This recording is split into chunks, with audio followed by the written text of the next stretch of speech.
ایک زمانے میں ایک جادوئی سرزمین میں جہاں ڈائناسور آزاد گھومتے تھے، للی نام کی ایک چھوٹی لڑکی رہتی تھی۔ للی کوئی عام لڑکی نہیں تھی۔ اس کے پاس ڈائنوسار کے ساتھ بات چیت کرنے کی خاص صلاحیت تھی۔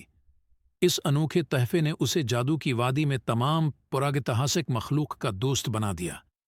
ایک دھوپ والے دن للی نے اپنے گاؤں کی سرحد سے متصل پراسرار جنگل کو تلاش کرنے کا فیصلہ کیا۔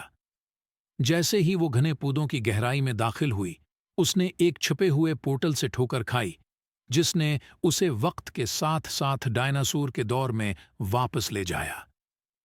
اس کے دل کو جوش و خروش سے بھر دیا جب وہ اپنے ارد گرد موجود بلند و بالا جنات اور رنگ برنگی پودوں کو دیکھ کر حیران ہوئی۔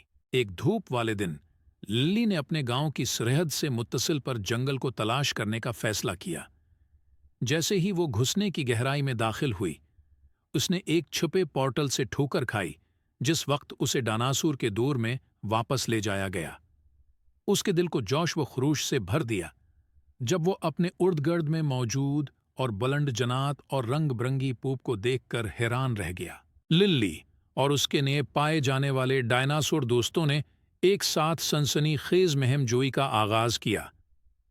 انہوں نے قدیم فرن سے ڈھکے ہوئے مناظر میں چھپ چھپ کر کھیلا، پراسرار غاروں کی کھوج کی، اور یہاں تک کہ ایک چمکتا ہوا آبشار بھی دریافت کیا جہاں وہ گرم دوپہر کو ٹھنڈا ہو سکتے تھے۔ للی کا یوٹیوب چینل للیز ڈینو ایڈونچرز ایک سنسنی بن گیا جب اس نے اپنے ناقابل جیسے جیسے چینل نے مقبولیت حاصل کی، دنیا بھر سے بچوں نے للی کے پرفتن فرار ہونے کا مشاہدہ کیا۔ چھوٹی لڑکی اور ڈائنوسار کے درمیان جادوئی بندھن نے ناظرین کے دلوں کو اپنی لپیٹ میں لے لیا، انہیں ایک ایسی دنیا کا تصور کرنے کی ترغیب دی جہاں دوستی کی کوئی حد نہیں ہوتی۔ للی کی ڈائنوسار کی مہم جوئی جاری رہی، جو اس کے بڑھتے ہوئے سامعین کے لیے خوشی اور ہنسی لے کر آئی۔ اس کی غیر معمولی دوستی کی کہانیاں اور ڈائنوسار کی مسحور کن دنیا ہر جگہ بچوں کے لیے حیرت اور الہام کا باعث بن گئی۔ یہ ثابت کرتی ہے کہ انتہائی غیر متوقع جگہوں پر بھی جادوئی دوستیاں کھل سکتی ہیں۔